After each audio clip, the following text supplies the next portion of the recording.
Om asato ma sadgamaya tamaso ma jyotirgamaya mrityor ma amritam gamaya. Om shanti shanti shanti. Om, lead us from the unreal to the real. Lead us from darkness to light. Lead us from death to immortality. Om, peace, peace, peace. Good morning, everyone. Nice to have another sunny Sunday morning. I just came back from Europe.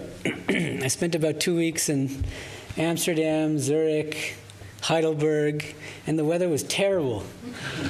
Overcast, rainy, so it's, now I was kind of taking for granted LA weather until I went to Europe. Now I really appreciate it. Going on nice jogs in the hills.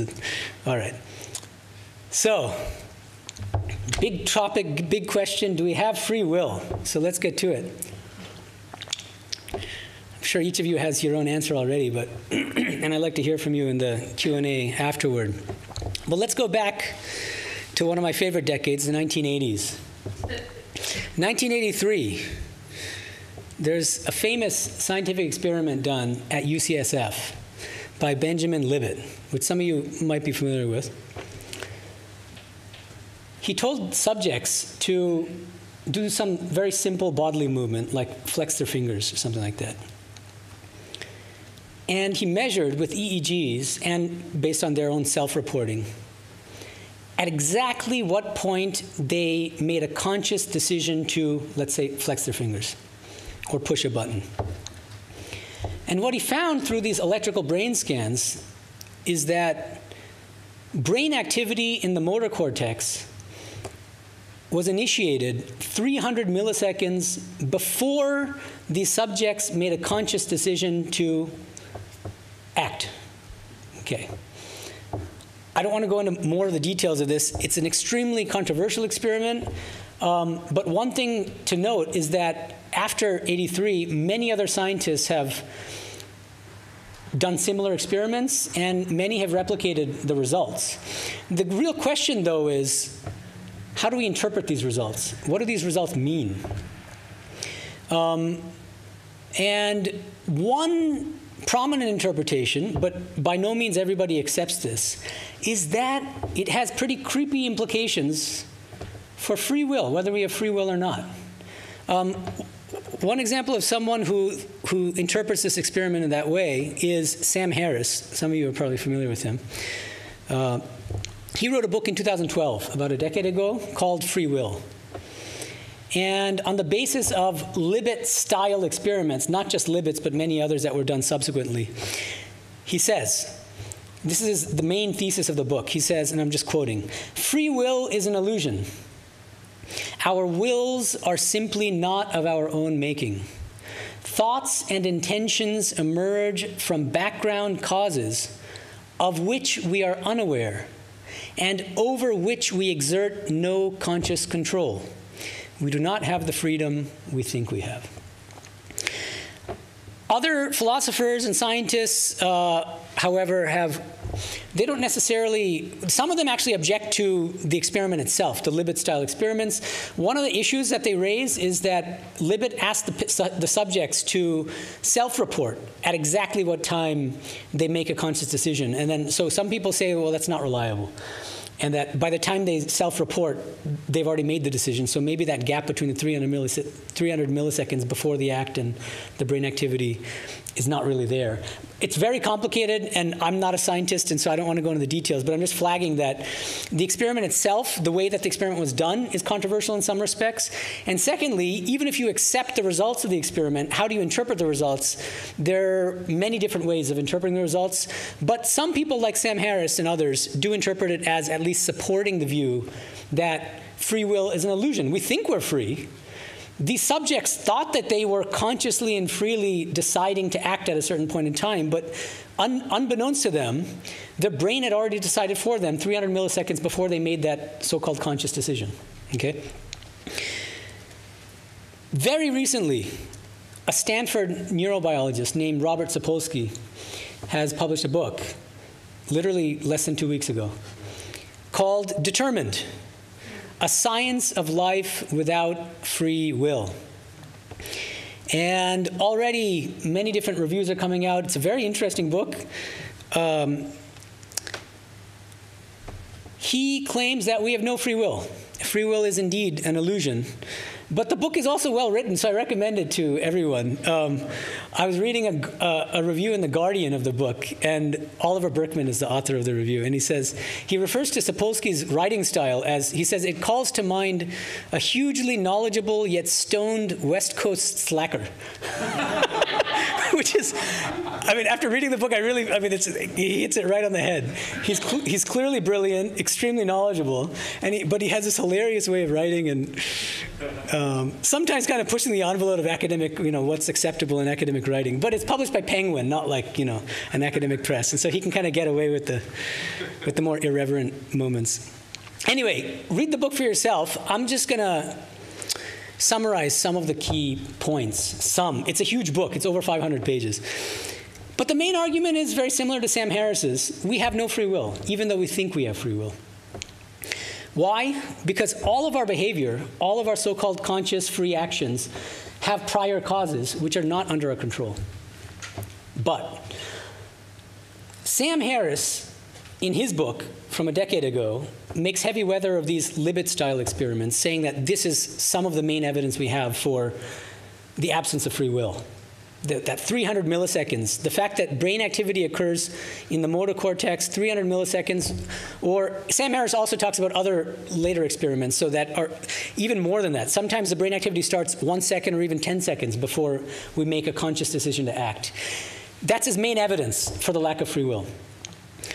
Sapolsky does something interesting. He says, I acknowledge those experiments, but we have to acknowledge that the experiments themselves are highly controversial, and secondly, that how these results have been interpreted is also extremely controversial, and these experiments do not unambiguously support the view that we have no free will. That's how his book begins, and he says, the key now is we need to trace the causal chain back much further. Let's go way back. 300 milliseconds, fine. But now, what was the cause of that brain activity 300 milliseconds before we made the conscious decision to act? So then you have to go back, and he says, it's because of certain beliefs and desires, roughly, that we had that brain activity occur, which ultimately led to our conscious decision to act. But were those beliefs and desires under our conscious control? Were those free? His answer is no. Why? And then the whole, hundreds of pages is spent kind of tracing this backward chain of causation and explaining that all of our beliefs and desires themselves are the causal effects, are the results of other neuronal causes and environmental causes that were not under our control. He gives examples, for instance, of hormones. And he says that there are certain hormones which were in a greater abundance, and that's part of the reason why we have certain beliefs and especially certain desires. But those hormones were not under our control. Why? And he says ultimately there's several chapters devoted to the period of adolescence. He thought that this is extremely important because he says that depending on how our the adolescent period goes, how much that determines our levels of various kinds of hormones like testosterone, which leads to aggressivity and other things. Then he says, but we have to trace the chain further back. How we behave in adolescence depends on what our childhoods were like. And then he brings up all sorts of stuff. Were you a victim of child abuse? All those things. So he's not just talking about what happens at the brain, but also the environment. But he says even those things. Was it up to the 5-year-old whether he was abused by his father or his mother? No. All of these things are also not under our conscious control. All of those are beyond our control. And then ultimately he traces everything back to our genes and to our environment. And he says the genes, did we choose what genes we got? No. So Sapolsky's basic argument is that if we trace any conscious decision to act, which we think is free, whether it's a very simple thing, act of kind of flexing our wrist, or making huge, momentous decisions, like moral decisions, life decisions. Should I be a doctor or a lawyer? Should I marry this person or that person? Should I not marry at all? Every single thing, if you trace the causal chain resulting in that conscious decision, will find that that decision was not at all free. There was no element of free will anywhere along that backward causal chain. This is Sapolsky's main argument. As I said, I recommend that you read it yourself, but let me just, I gave you a quotation from Sam Harris's book. I'll give you a quotation from Sapolsky's book, which captures his main thesis. He says, when you behave in a particular way, which is to say, when your brain has generated a particular behavior, it is because of the determinism that came just before, which was caused by the determinism just before that, and before that, all the way down. And the whole book is spent detailing in great scientific detail on the basis of various studies how, first of all, what each of those links in the causal chain are, and why they're not under our conscious control. Okay? So it's a very interesting book. Please do look at it. But he makes a few other claims on this basis. So the first major claim, which is already shocking in itself, and he attempts to back it up with all sorts of scientific evidence, is that we have no free will, even though we think we do. But his second claim is, therefore, nobody is morally responsible for what they do. Even more shocking. Nobody. Hitler, Mother Teresa, Ramakrishna, nobody. We think they're so great or so terrible. The great ones aren't great. At least they don't deserve credit for being great, because they're just as much puppets as Hitler was a puppet when we know what he did. All right. Or the main gunman recently. And there's so many examples. None of them are free. So he says this. And he says that, therefore, we should not praise people who do, quote unquote, good things. We should not blame people who do reprehensible things. And he goes even further and he says, if we really follow the logic of what he's arguing, he says, we would be living in a better world if we gave up this belief in free will, he says. And he says that he specifically focuses on our system of justice and punishment. And he says that our system of justice and punishment is based on moral approval and especially moral condemnation.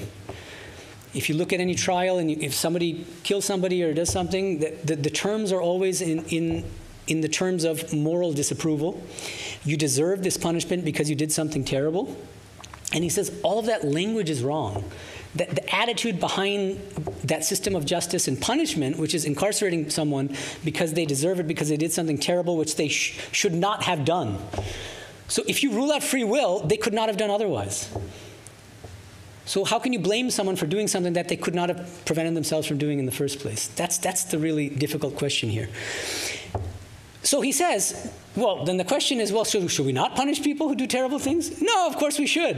But punishment is probably the wrong word. He says we can incarcerate people or take appropriate steps for the purposes of deterrence rather than as punishment, rather than as retribution. You see, so the spirit should not be retribution. The spirit should not be punishment so much as deterrence. If somebody is on a mass shooting spree, yes, you have to lock them up for a certain period of time. Otherwise, they might continue to kill people. But you shouldn't judge them for what they did. Once we realize that even those people, those mass shooters, what they did was not in their conscious control, they were not free to have done otherwise, then we should cease from morally disapproving of these people, but try to help them. And he says even more deeply, and here he really strikes a compassionate note here, where he says the main aim of the justice system should be to reform people.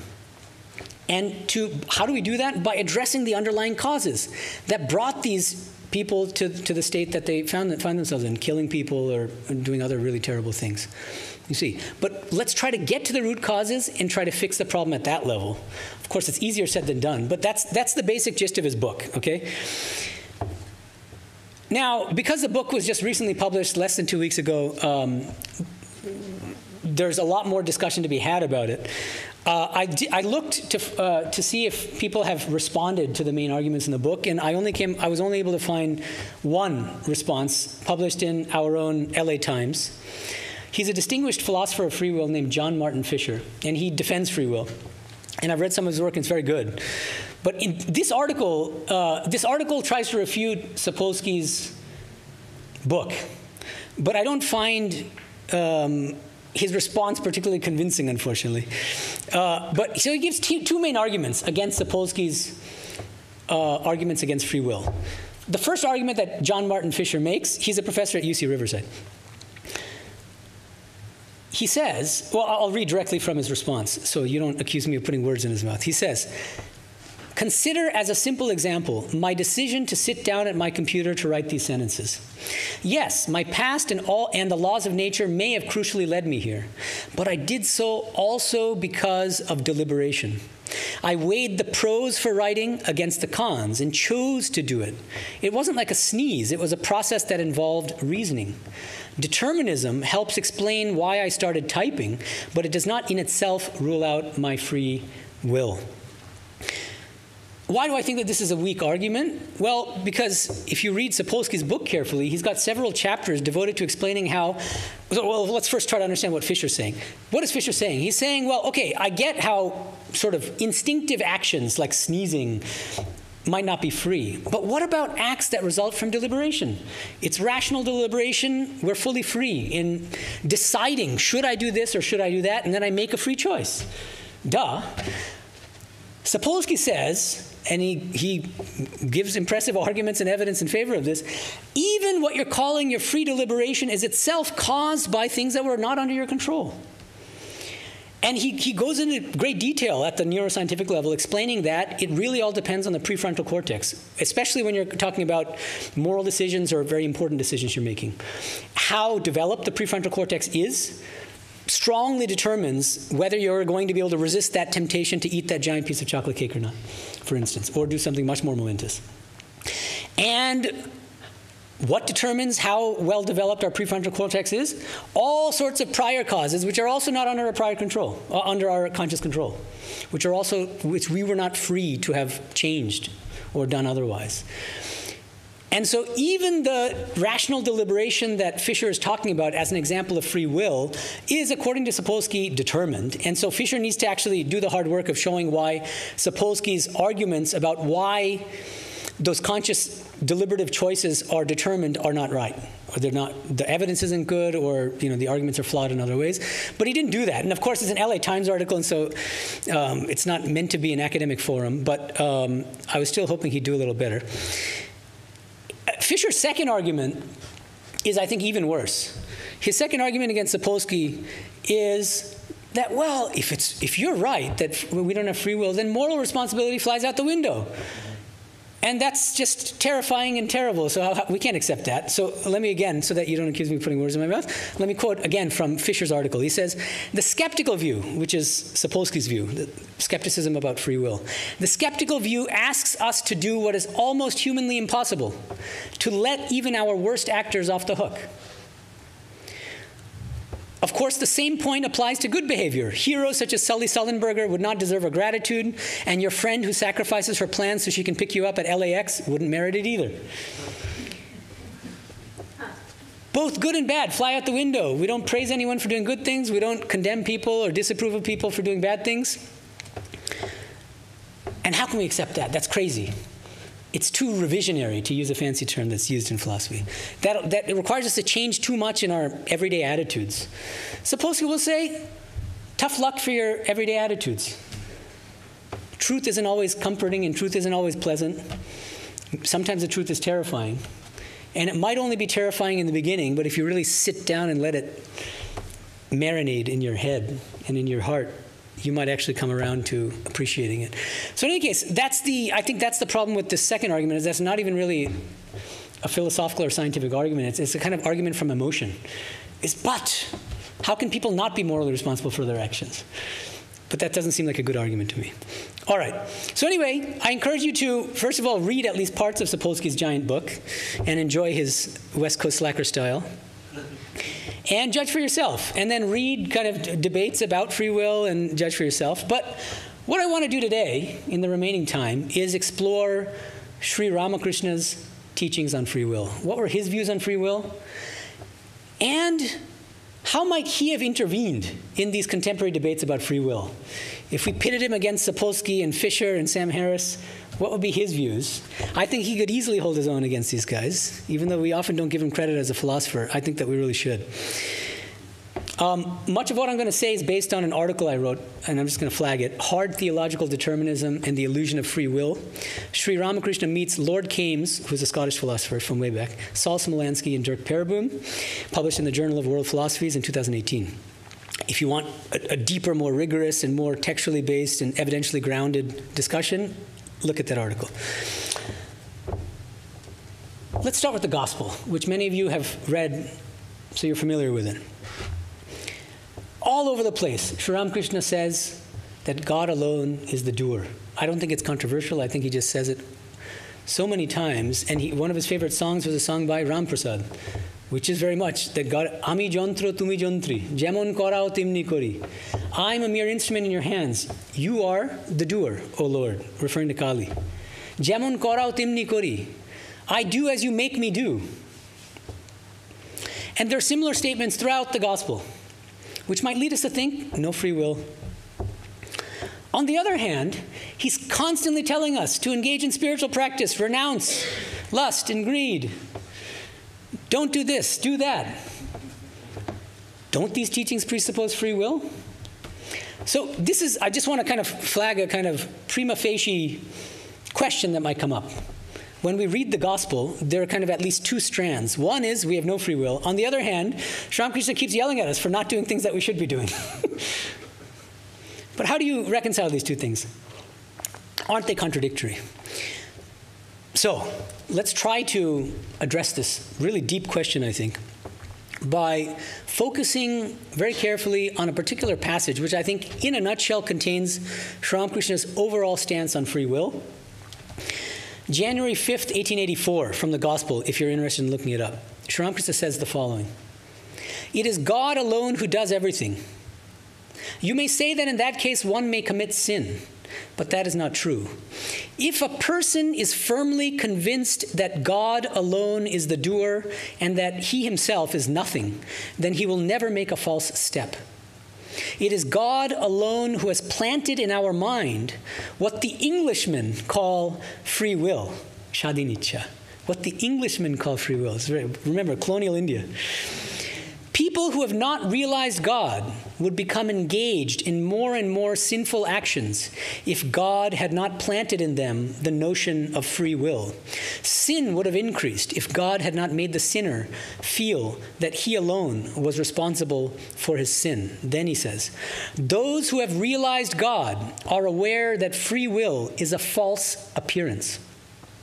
In reality, I am the machine and God is the operator. Bostuto tini jontri ami jontro." This comes directly from Ram Prasad's song in his own spiritual realization. I am the carriage and God is the driver. So there's a lot here to unpack. That's what I'm going to try to do for more or less the remainder of the lecture. First of all, I think he pretty unambiguously champions what philosophers call theological determinism. There are two words here. Determinism, you already know, it means that we don't have free will. Everything we do has prior causes which are not under our free control. But theological determinism, because there are many different kinds of determinism. There are atheists who believe in determinism, for instance, but Sri Ramakrishna was not an atheist. He was a theist. Theological determinism is the view that God ultimately is responsible and causes everything we do. God is the doer. That's specifically theological determinism. Not all determinists will accept that position. Sapolsky, for instance, is not a theological determinist, but he was a determinist. So he would argue with Sri Ramakrishna about this. I agree with your determinism, but not your theological determinism. I don't think God is a doer. I think ultimately the brain is a doer, and our genes are the doer, and these other things. Okay. You might ask, well, how does Sri Ramakrishna know that theological determinism is true, that God alone is a doer? If you ask him, I bet he would say, because I've realized that. I know that God is a doer. In fact, he says again and again, when he talks about the Jivan Mukta, the one who is liberated while living, how does he define the Jivan Mukta? He says the Jivan Mukta is the one who knows that God alone is the doer. It's a spiritual realization.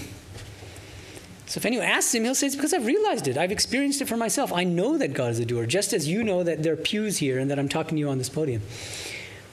Exactly in that way, I know that God is a doer. But, of course, that's not going to satisfy everyone, this appeal to spiritual experience. And some people will be very dismissive and say that, who cares if you think that you had this experience? It could be a hallucination. it gets very complicated. I have separate lectures on this, and I've spent whole chapters of books on this issue, so I'm not going to go into the details here.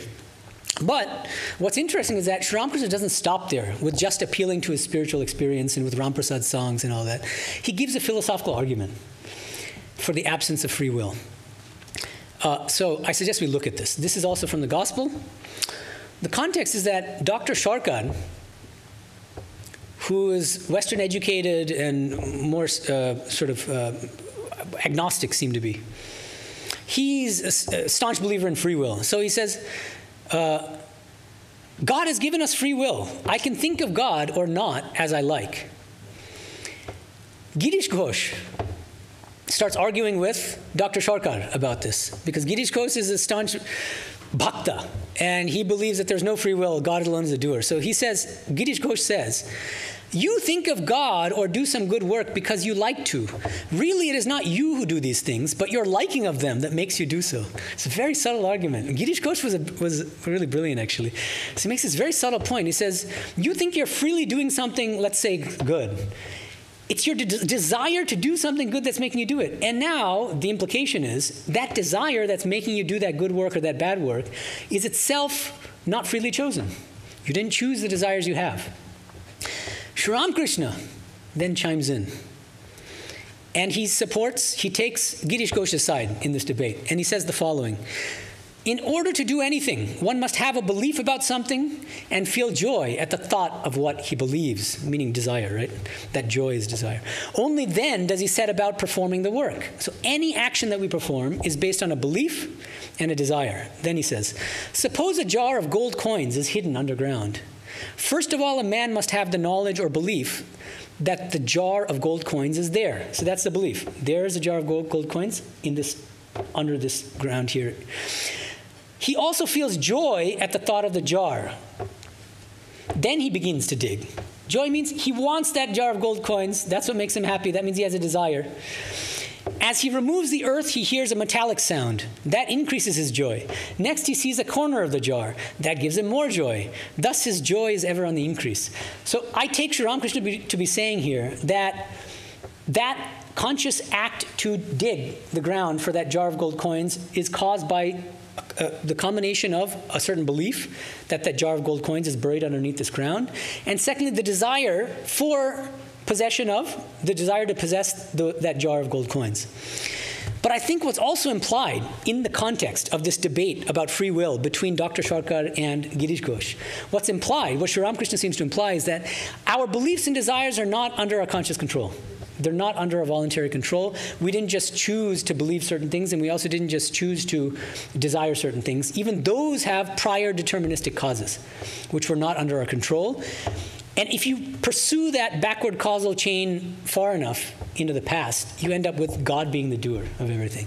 So that's his philosophical argument, which I think Sapolsky would have accepted, except for the God part. And Sapolsky would have said, yes, you're right, that every conscious decision we make to act is caused by certain beliefs and desires, which are based on, except Sapolsky would give a more neuroscientific kind of story. But I don't think that they're actually disagreeing at the level of kind of this backward causal chain. Every link in that chain is causally deterministic, not under a conscious control. And I think Sri Ramakrishna would have welcomed the kind of scientific findings that Sapolsky talks about throughout his book. Now, that long passage that I'd already read to you about Sri Ramakrishna's views on free will, we're not done unpacking it yet. There's a lot more there. Sri Ramakrishna, as any good philosopher would do, immediately anticipates an objection. So his position is no free will. Objection. Doesn't that mean that we can do whatever we want? Have a field day and do terrible things and say, that's not me doing it, it's God. So what does he say? He says, God herself, in her infinite wisdom, has implanted in ignorant people, ignorant of what? Ignorant of God, those who have not yet realized God, agyanis, the illusion of free will, so that they would not sin as much as they would do otherwise. This is the second key point he's making. God is omnipotent and omniscient, and very wisely, Sri Ramakrishna says, has said, wait a minute, even though the truth is that we have no free will, we can't have people running around believing that, because there would be total mayhem, and it would it would lead to a very dark world. So God has implanted in each of us the illusion of free will, so long as we have not realized God. So already he's introducing different standpoints here. So right now he's talking about the standpoint of the agyani, which means the person who is ignorant of God. The person who ignorantly identifies with the body-mind complex, who has not yet realized God, who doesn't know that God is a doer. For those people, most of us sitting here, we have to believe that we are free and therefore morally responsible for our actions. We have to. We cannot help but feel that we are free and morally responsible for our actions. Go ahead and try, after this whole lecture and reading all Sapolsky's 500-page book and saying, wow, those are damn good arguments, go ahead and try to believe that you're not free, and you're going to fall flat on your face. Because the moment you get out of that chair, again, it's you thinking that you're freely getting out of that chair. You cannot, we're hardwired in such a way that we cannot help but feel that we are free. And since we cannot help but feel that we are free, we should also feel morally responsible for our actions, even though in truth, from the divine standpoint, we're not morally responsible for our actions. We can't help but feel that also. That's why we feel what? Pangs of conscience when we do something bad. Where does that come from? That feeling is there. It's undeniable. So we cannot help but feel that we're free, and we cannot help but feel that we're morally responsible for our actions. And he says these are good things. God has wisely hardwired us in that way so that sin would not increase. Okay. So that's an important part of his position. He also, in another passage in the Gospel, explains why this world would have been so much darker if we're actually able to believe the truth that we're not free. He says the following: as long as a man has not realized God, he thinks he is free. It is God herself who keeps this error in man, in human beings. Otherwise, sin would have multiplied.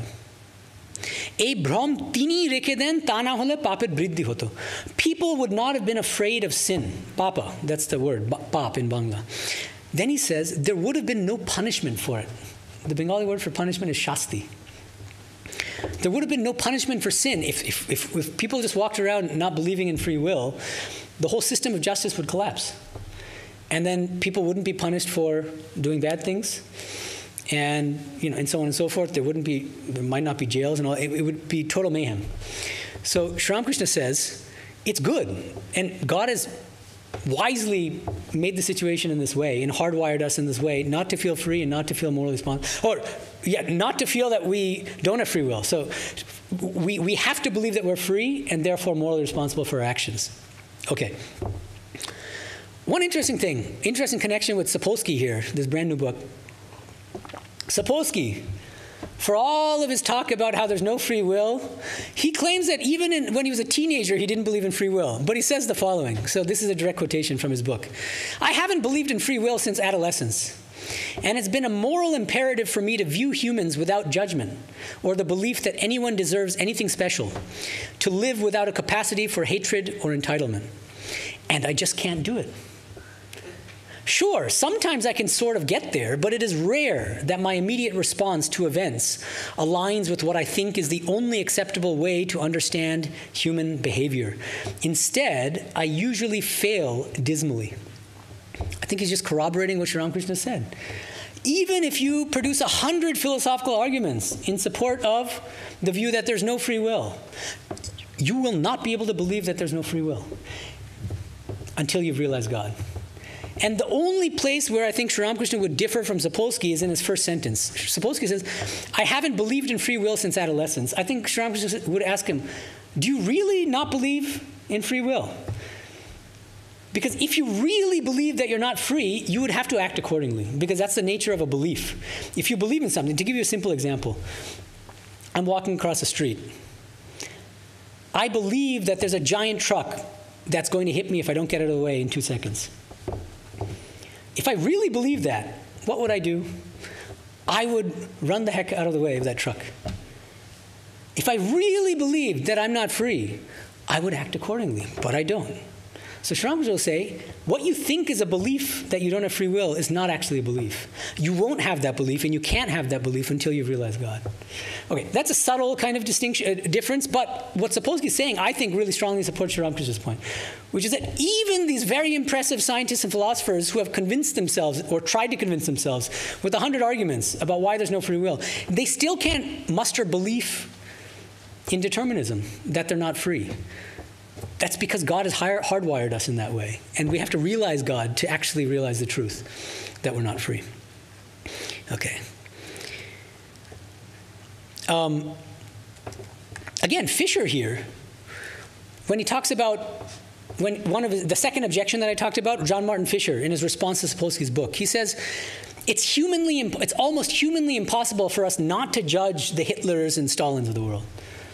He says this. And again, that supports... So actually, the people on both sides of this free will debate that's going on now would support Sri Ramakrishna's claim. Not the God part, necessarily, but the point that even if we have what we think are really convincing arguments for the lack of free will, we can't help but feel that we're free.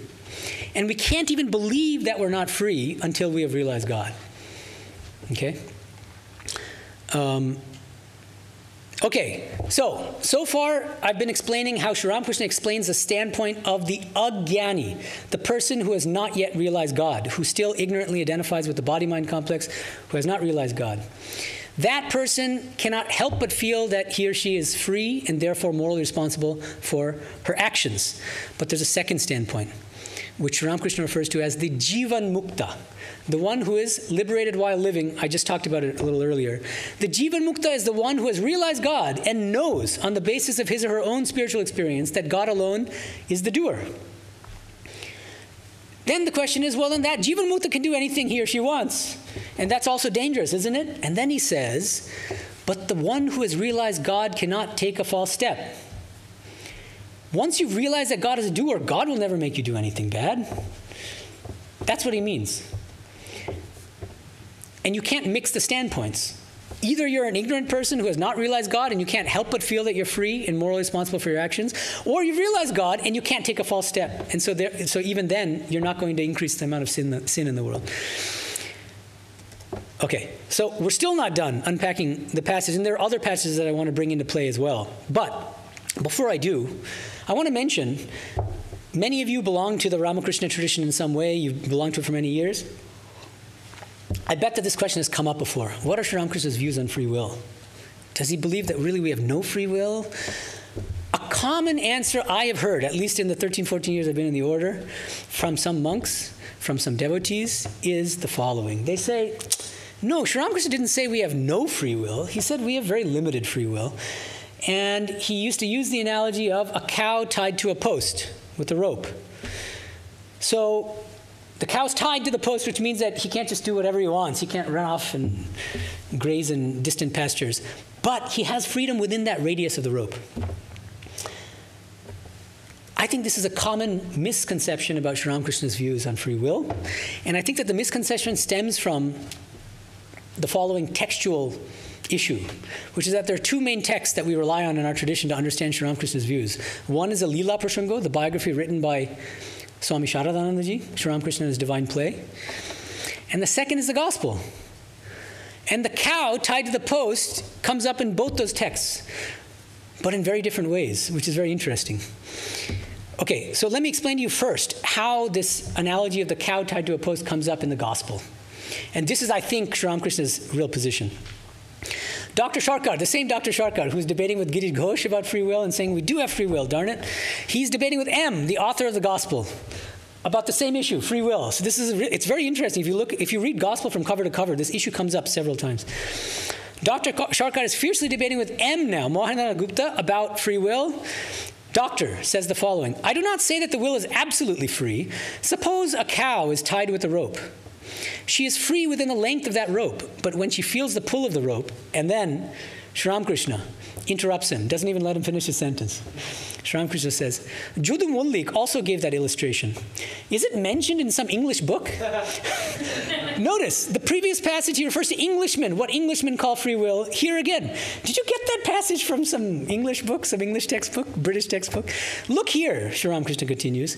If a person truly believes that God alone does everything, that she is the operator and man the machine, then such a person is a Jivan Mukta, one who has achieved liberation while living.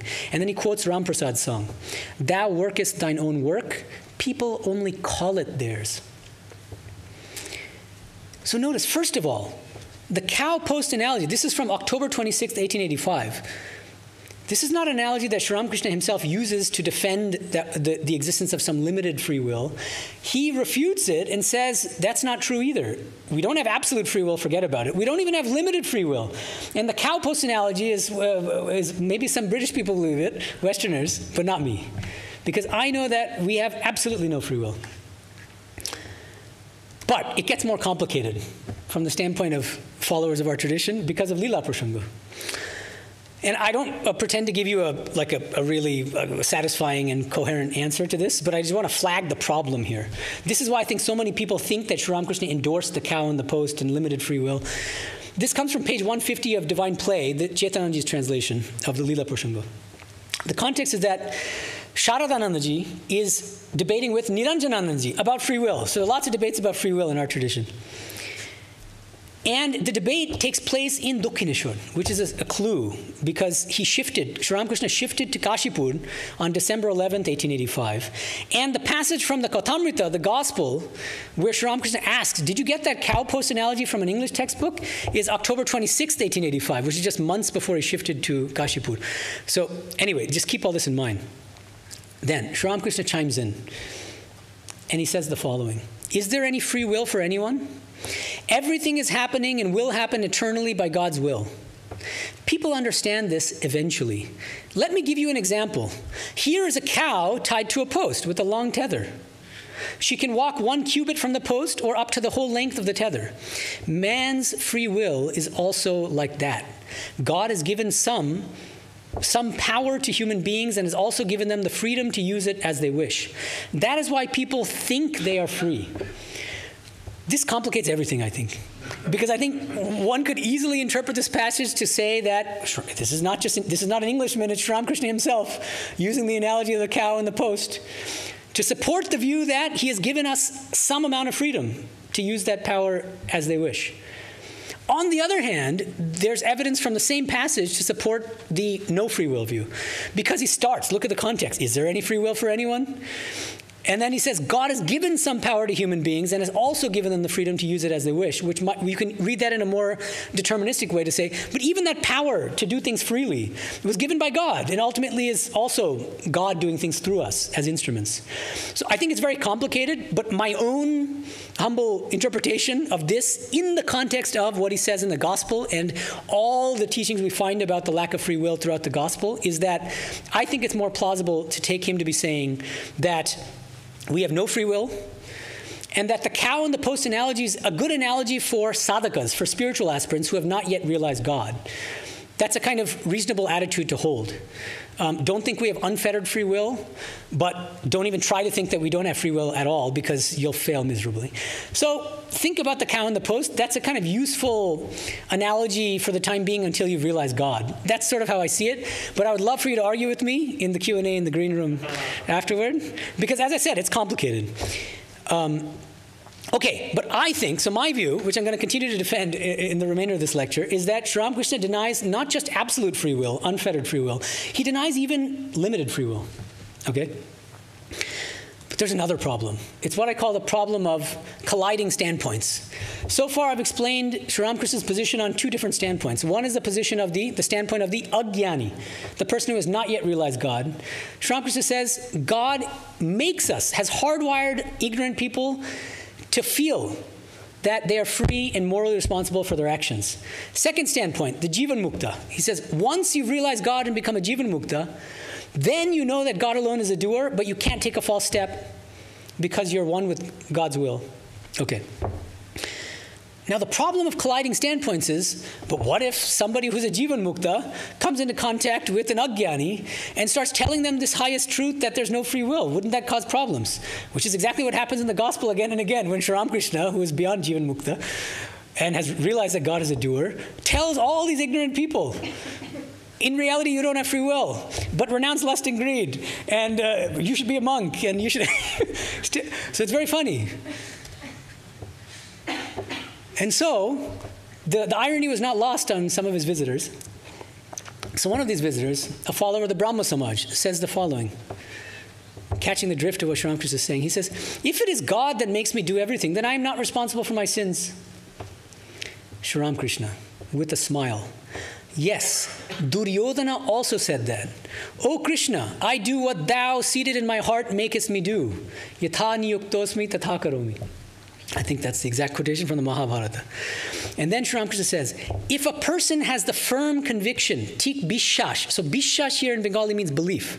Tik bishash, if you really believe that God alone is the doer and that he is his instrument, then he cannot do anything sinful. That person who has learned to dance correctly never makes a false step. One cannot even believe in the existence of God until one's heart becomes pure. This is a startling statement. Most of us think we believe in God. We're believers. We pray to God. But Swamiji really has a field day with this last statement of Sri Ramakrishna's. And I have a whole chapter devoted to this in my book, chapter 8, I think. And Swamiji will say that belief in God is a very high spiritual attainment. It's not yet spiritual realization, but it's very close. And that most of us spiritual aspirants, even though we talk about God, we pray to God, do all sorts of things, we don't have full-blown belief in God. We intellectually assent to God, and we try to bring ourselves into a position of believing that God exists. But we're not there yet, the vast majority of us. So Sri Ramakrishna seems to be saying very much the same thing. You can't even believe in God until you've attained a certain level of purity of heart and mind. Let alone, so that's just believing in God. Now, actually believing that God is a doer, that's the next level stuff. To have that, you have to be a Jivan Mukta. You have to be a Jivan Mukta. This is Sri Ramakrishna's claim. So, just to paraphrase how I see Sri Ramakrishna responding with a smile, there's a reason why he's smiling, I think. He's responding with a smile to the Brahmo follower. Why? I think his answer in a nutshell is, go ahead and try. Go ahead and try to believe that you're not free. Go ahead and try to justify all your sins by saying that you're not free, and you're going to fall flat on your face. Your conscience is going to bite at you. You're not going to be able to sleep at night, and you cannot help but feel that you are free. This is how I see Sri Ramakrishna responding to the Brahma. Okay. Now, for the final twist, and this is, for some of you who have already watched some of my lectures or read some of my work, you can see what's coming. I've explained two standpoints. The standpoint of the Ajnani, the ignorant person, who can't help but feel that he or she is free and morally responsible for her actions. The second standpoint is the standpoint of the Jivan Mukta, the one who's liberated while living, who has the direct spiritual realization that God alone is the doer, and that the Jivan Mukta is just an instrument in God's hands, a blissful instrument. This is not like a terrifying thing to him, or, he's in bliss. Like the baby kitten. We'll get to the baby kitten at the end. Remind me if I forget. But there's a third standpoint. Anyone guess what it is? The standpoint of? Vijnana. There's a stage of spiritual realization even beyond the Jivan Mukta's spiritual realization that God alone is a doer. Sri Ramakrishna would say, Jnana Bhadi Vigyan. So after Jnana comes Vijnana. And okay, fine. The Jivan Mukta knows that God alone is a doer. But what is the Vijnani's realization? The Vijnani, this is a direct quotation from the Gospel. The Vijnani realizes that it is Brahman that has become the universe and its living beings. Brahman has become everything and everyone in this world, which means that if you've attained the state of Vijnana, you realize that you are God, playfully manifesting as yourself. Everybody here is nothing but different playful manifestations of the same divine. You see, that's the Vijnani's realization. Now, if you've really attained the state of Vijnana, what's your attitude going to be about free will? Think about it.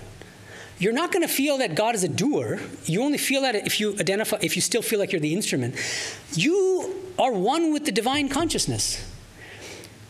And by becoming one with the divine consciousness, you partake of God's own freedom. God alone is free. God is the only free being.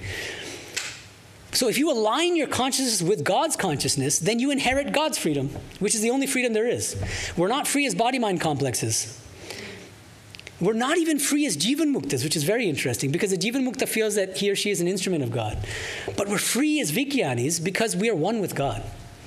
Because then we realize that God is playfully manifesting as ourselves, actually.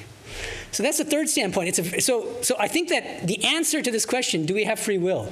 Sri Ramakrishna's answer is, it's complicated. Like the Facebook relationship status. It's complicated. Because it depends on these three different standpoints. What standpoint are you talking about? From the standpoint of the ajnani, the ignorant person, we don't have free will, but we can't help but believe that we are free and morally responsible for our actions. Second standpoint, the Jivan Mukta. The Jivan Mukta knows that God alone is a doer. So actually, in reality, we don't have free will. But that person can't commit any sin because he has realized God. Can't take a false step. But there's a third standpoint. The highest, let's say the greatest spiritual realization is not even that you are an instrument in God's hands, although that doesn't necessarily go away, but that you are God. You are a playful manifestation of God. And that if God is free, then you are free as God. Not as body-mind, but as God. Okay? Now, there are a couple of loose ends I wanted to tie up here. One is Bhagavad Gita. I teach a class on the Gita. Many of you are sitting here in the class. I'm really enjoying it. And Gita raises similar questions that the Gospel does. I told you earlier, if you just read the Gospel, you're going to find Sri Ramakrishna talking again and again about how God alone is a doer, and at the same time yelling at us and saying we should do this and not do that and engage in spiritual practices and blah, blah, blah. I think one can make a similar case for the Bhagavad Gita. You're going to find passages where Krishna makes some pretty emphatic statements about the fact that God alone is a doer. The best example is, I think, chapter 18, verse 61, which was quoted by Swamiji. He was fond of this verse, Swami Vivekananda. He said, Ishvaraha sarva bhutanam riddeshejana tishtati brahmayan sarva bhutani yantrarudhani maya. Krishna is using an analogy of basically being cogs on a machine, and God is revolving us as if we're mounted on a machine through his maya. Seems to be that God alone is a doer. At the same time, anybody who's read even a little bit of the Gita knows that Gita is constantly yelling at us exactly like Sri Ramakrishna is. Renounce sense pleasures, starting with chapter 2. Give up this, give up that. Don't be attached. Engage in spiritual practices in order to realize Brahman and realize the Purushottama, so on and so forth. Isn't there a contradiction there? This is a big question in scholarship on Bhagavad Gita, actually. And I think that Sri Ramakrishna's standpoint gives us a novel solution to this apparent contradiction in the Gita's teachings.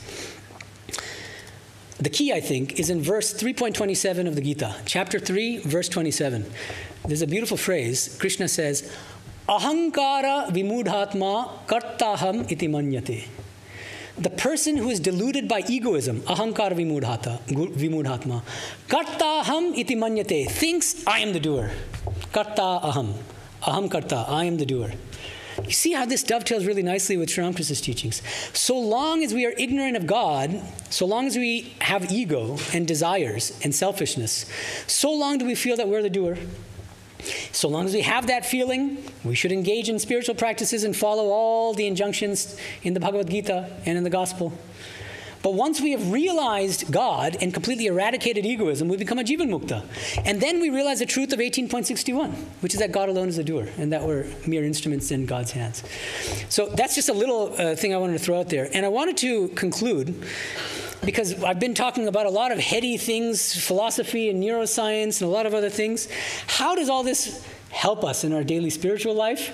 What's its relevance for spiritual practice, for us as spiritual aspirants? So I want to just say a couple things here. First of all, don't freak out. It's my first piece of advice. So yeah, I mean, I was about to say I really believe that I don't have free will, but I don't really believe that because I haven't realized God. So, but anyway, I find it more plausible than not that we don't have any free will. And I think that that was also Sri Ramakrishna's position. But that doesn't mean, you do whatever you want. Why? Because Sri Ramakrishna, this is, let me give you an example here. This comes from the Gospel. Oh, this is either Gospel or Leela Prasanga. I don't have the citation. Somebody asked Sri Ramakrishna, "Sir, is it not then in human hands to practice spiritual disciplines?" This is from Leela Prasanga, Sri Ramakrishna's divine play. "Is it not then in human hands to practice spiritual disciplines? A person might simply say, whatever I do is according to God's will." And Sri Ramakrishna says the following in response: "What good does it do to say that? One may say there is no thorn, no pricking, but one still cries out when one's hand is pricked by a thorn." So I think this is just another way of saying, go ahead and try that you don't have free will and you're going to fall flat on your face. That's why we have no need to freak out. Because even if we want to believe or try to believe that we don't have free will, we're going to fail until we have realized God. And Sri Ramakrishna will put this another way in one place in the Gospel when he says, "Lonka khele jhal lagbe na." If you eat a lonka, which is the Bengali word for chili, which I hate. People who know me know that. Won't your tongue burn? Yes, in my case it burns very much and it ruins my whole meal. That's karma, the law of karma. Sri Ramakrishna says, everything I've said about God being the doer, that doesn't mean that there's no law of karma. There's a law of karma. God operates and sort of achieves his will through the law of karma, no doubt. But the law of karma is still a fact. And what does that mean? Do something morally repugnant, you are going to suffer the consequences, not anybody else. Are you going to like that? No. Your tongue's going to burn. So go ahead and try to believe that you're free or not free and that you're not morally responsible for your actions. Your conscience is not going to let you sleep at night, and you're going to suffer the consequences based on this inviolable law of karma. Now, but that's not all. I think that there's a deeper point to take away from Sri Ramakrishna's teachings on free will in relation to his other many wonderful teachings on spiritual practice. It's not just that. There's something more to it. And I think this is a nuance that I think is really important, which is often missed. The baby kitten, I promised I would come to the kitten again, so now we talk about kittens and monkeys. What does Sri Ramakrishna say about the baby monkeys and the kittens? He says baby monkeys have to hold on for dear life to the baby mother. Oh, not the baby mother. The mother monkey. The mother monkey, as she hops from tree to tree. Because if you don't hold on really tight, you're going to be dashed to the ground. What is that a paradigm of? Self-effort in spiritual life, in spiritual practice. I'm going to do this. I have to sit for this amount of time and every day, and I have to resist these temptations and do this. It's all based on what's called purushakara in Sanskrit, self-effort. Then he says, but there's another paradigm, the paradigm of the kitten. Let me read to you the paradigm of the kitten. He says, I only call on God as mother. Let mother do whatever she likes. I shall know her if it is her will, but I shall be happy to remain ignorant if she wills otherwise. My nature is that of a kitten. Now he's talking about himself. My nature is that of a kitten. It only cries, mew, mew. The rest it leaves to its mother. The mother cat puts the kitten sometimes in the kitchen and sometimes on the master's bed. I think if you read the whole gospel, you'll find Sri Ramakrishna recommending the kitten paradigm of spiritual practice. And not saying that the baby monkey paradigm is wrong or should be avoided, but I get the sense overall that what he's saying is that in the course of spiritual life, we evolve gradually away from the baby monkey paradigm and toward the kitten paradigm. In the beginning, it's almost impossible to just be a full-blown kitten. Almost impossible. There are some exceptions. One interesting exception is Girish Ghosh. It's a very interesting example. Girish Ghosh comes to Sri Ramakrishna, warts and all, doing all sorts of things, alcoholic and many other things. Tells Sri Ramakrishna everything. And then Sri Ramakrishna says, okay, take God's name in the morning and in the evening. And Girish just looks at him and says, no way. I don't trust myself. I have an erratic schedule. I don't have any self-discipline. It won't work. Sri Ramakrishna says, all right. Once a day you wake up, you just take God's name. I don't trust myself with that either. Too tough for me, for the likes of me. You don't know how bad I am. I'm just paraphrasing. Then Sri Ramakrishna says, after this kind of back and forth for a while, he says, then give me your power of attorney. Give me your power of attorney. Hand over the entire responsibility for your spiritual life to me. And Girish was elated. Now I can sit back on cruise control and do all the things that I was doing before. But knowing that Sri Ramakrishna will ultimately take me to the highest heaven and salvation and liberation, What could be better than that? So he does. Years later, Girish Ghosh tells his brother monks in Belur Math, he says, when I handed over my power of attorney to Sri Ramakrishna, I had no idea how demanding that practice was and is and continues to be. I thought it'd be very easy to be the baby kitten. It's incredibly difficult. And he says, now, just pointing out how much he had evolved from that time in the 1880s, he says, I cannot even lift up my arm without feeling that God is lifting up the arm through me. That's either realization or something very close to realization. So even, we shouldn't think that like the baby kitten gets us off the hook. Being a true baby kitten is an enormously high achievement, one that Girish, I think, is a glowing example of. But it's one that we can try to emulate, and we can try to incorporate a little bit of the baby kitten into our daily spiritual life. If we tend to be baby monkeys, try to inject a little of the baby kitten into our spiritual life by surrendering to the divine as much as we can, by praying to the divine, and being like Jhore Entobata, Sri Ramakrishna would say, which is almost impossible to translate because it's like people used to eat on these banana leaves, and which they would throw away after they ate. And so it becomes uchishta, which means that it's now food has been on it, and so you just throw it away. And you throw it in the gutter. In India, they don't have many trash cans, and so you throw things in the gutter. And except now with this Swachha Bharat, it's starting to change. But anyway. And then what happens when there's a gust? That uchishta banana leaf starts going here and there, and it has no control over that. He says, be like that. It's a very interesting example, actually. So we can even though we cannot truly believe that we're not free, even though we cannot master the kitten paradigm from the beginning, I think it's helpful for many of us to try to bring in some of that kitten attitude into our daily spiritual practice. Thank you.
Some announcements. There are refreshments outside for all of you. And we'll be holding a Q&A. If you have any questions or comments about this lecture in the green room, I'm sure there will be some, at least. And some announcements. Let's see. Okay, next Sunday, November 5th, there's a Sunday talk by Swami Sumanasanandaji, our assistant Swami. The title of the lecture is Thou Art the Soul Redeemer. And a heads up, Saturday, November 4th, 6:30 p.m. is Ram Nam. Please come, and we'll have a grand feast afterward. It's a wonderful event. And a heads up, 12th of November, Sunday, is Kali Puja. That's the day of my Sunday talk called The Yoga of Suffering. But it's also the day of Kali Puja. That night, 12th night, 10 p.m. to 3 a.m. is Kali Puja. So please come if you can, or at least for part of it. And the 18th of November, Saturday, 18th November, 9:30 a.m. is our Kali immersion. We immerse Mother Kali at Newport Beach at what's funnily called the Fun Zone Boat Company in Newport Beach. Reservations required. Check our online newsletter. Anything else? Am I missing anything? Go ahead. I just wanted to first mention that we had a wonderful Karma Yoga Day yesterday. We had a number of you came and helped us in cleaning the kitchen for the Kali Puja preparations. And we were going to have a sort of unannounced Karma Yoga Day next Saturday also, because we didn't quite finish. So I know there's at least one person told me that she is available on Saturday, so we'll have one and maybe two at least who promised me some Karma Yoga. It's actually a lot of fun. We get together, we work together in whatever we do, and then we enjoy lunch together. So that'll be this coming Saturday at 9 or so we'll start. So, hope to see you. Thank you. Om Shanti Shanti Shanti Hari Om Tat Sat Shri Ramakrishna Arpanamastu.